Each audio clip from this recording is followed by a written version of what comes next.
మనకి కూడా ఈ 2024లో మాట్లాడుతున్నానండి, ఎంతమంది ఎన్ని రకాలుగా బైబిల్ తప్పు అని నిరూపించడం కోసం సాహసం చేసి వచ్చినా కానివ్వండి, వచ్చిన ప్రతి ఒక్కరికి కూడా మూర్ఖులు అపహాసకుల గురించి మాట్లాడట్లేదు. నేను అపహాసకులు మూర్ఖుల గురించి నేను మాట్లాడట్లేదు.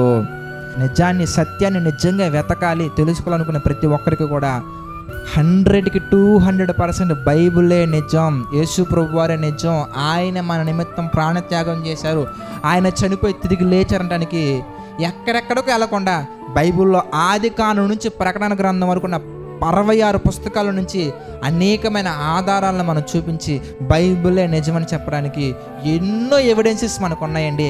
ఆ ఎవిడెన్సెస్ గురించి క్లియర్గా చెప్పే మూవీయే దేవుడు ఎవరనే షార్ట్ ఫిలిం. ఆ మూవీ మీరు చూస్తే మీకు అర్థమైపోద్దండి బైబిల్ నిజమని ఎంత ఈజీగా ఎలా చెప్పొచ్చో మీకు అర్థమైపోద్దండి.